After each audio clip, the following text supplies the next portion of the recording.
What is this in here? We don't work on these. Oh, jeez.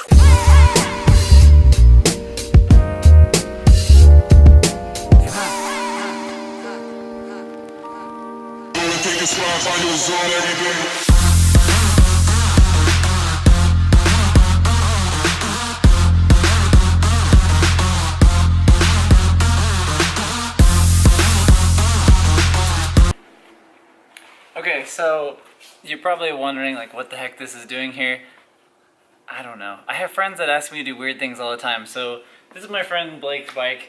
He's just in my complex here and he rides it every day, and he wanted to put these pegs on, but the previous owner broke a bolt off in this lower mounting point, and you can't like fit a drill in here like between the wheel and this, and it's like a big mess, and he didn't want to like put something that somebody's gonna stand on or support a person without all the bolts in it. So he's like, hey man, you know how to take this out? And I was like, it is a good thing you know a TIG welder. So I went ahead and stuck a bolt in the, because you have to have somewhere clean to ground, like on the frame, and all this is powder coated, so you can't ground to it. But I ran a bolt into the next hole over, went ahead and grounded my TIG welder, and then I TIG welded very, very carefully to the bolt that was like broke off like flush and a little bit actually up in the hole. But on a TIG welder, the tip is like super, super sharp. I don't know if it'll focus on this.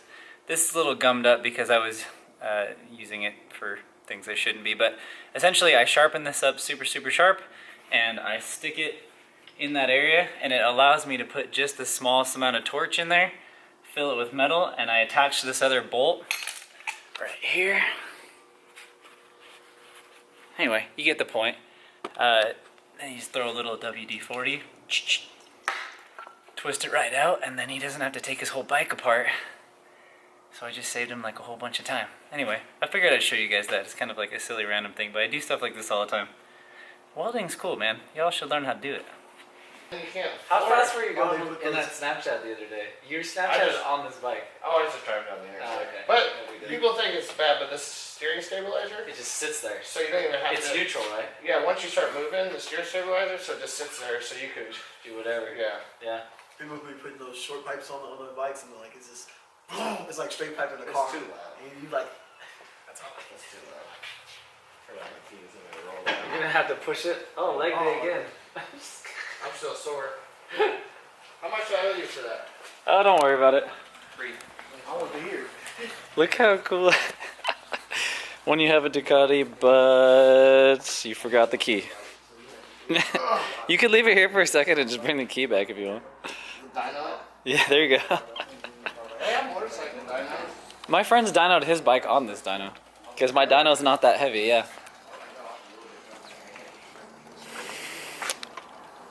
Alright, thanks, buddy. No problem.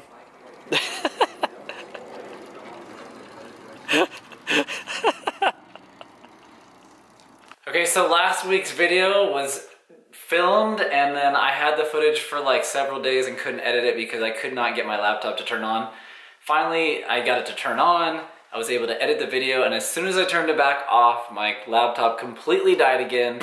And so on Sunday, I decided to order a new one, and I'm excited. I'm excited to have a new one, but I'm sad because you know how much turbo money it costs to like get a laptop? It drives me crazy. I just want to buy car parts, but at least this way I can put out new videos.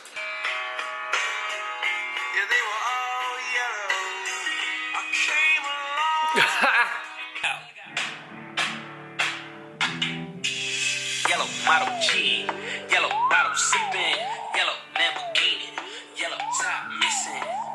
Yeah, you know what it is. Black and yellow, black and yellow, black and yellow, black and You know what it is, black and yellow.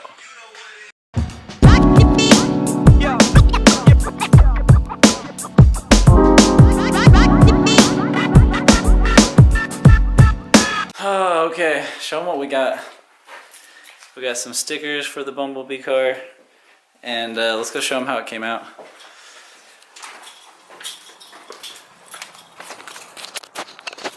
Okay, so it took me like most of the day because I was really particular about the angles of the exhaust hitting the bumper. I'll show you guys really quick and then I'll have Darian fire it up and you guys can hear what it sounds like. If it doesn't break my speaker, because the thing is like ridiculously loud now. I feel like that's all I do is make cars super loud. Here, check this out real quick. So it kind of took a while to get these at the same angle as the bumper. And they look kind of similar to the stock ones, but just like way bigger and nicer and cleaner looking. And I was able to TIG weld some stainless steel piping to the back of it. And you know, just kind of match up both sides. So after driving this car a little bit, oh man, I had a lot of fun. It's actually faster than you'd think. Fire it up. Fire it up. Let's hear this thing.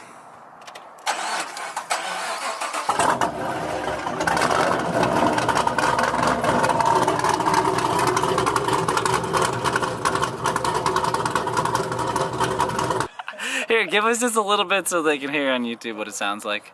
This is basically straight pipe with muffler deletes. And, yeah, and cam.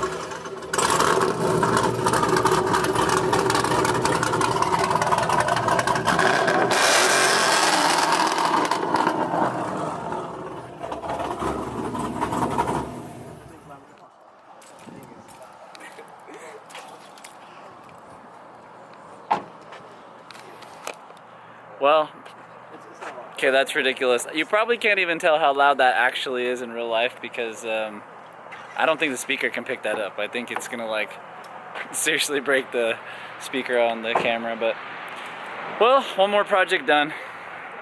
On to the next day. I think I have an M3 I'm working on tomorrow, so. All right.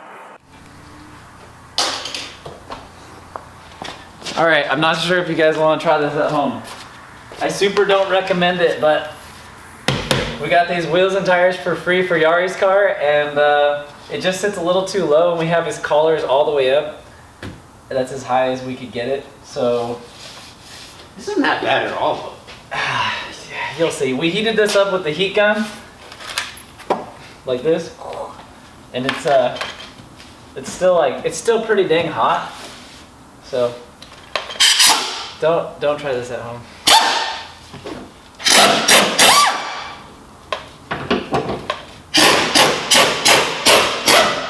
Remember, we can go lower too.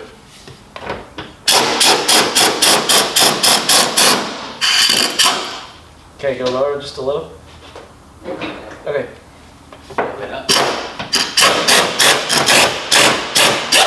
Wow, having some air helps. I mean, that's rolling the lip up nicely. It's just not pushing the outside of the fender. Yeah. That's why the fender roller, when it pushes out, like I can't really push out on this. But yeah, that should work pretty good. We've also fixed Go down the and strut. see if We've also fixed the strut. see if we're hitting now. Hey.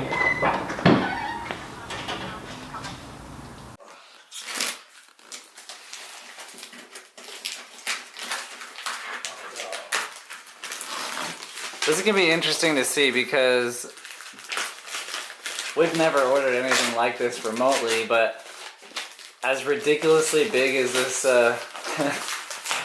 this one is, I hope it solves a bunch of problems. I'll explain as soon as you get it out. What size did you order? Do you remember? It is a 60 millimeter, which is very unconventional. Most people just order a 38 or a 44 and call it a day. Oh my gosh, it's so big. It's really big.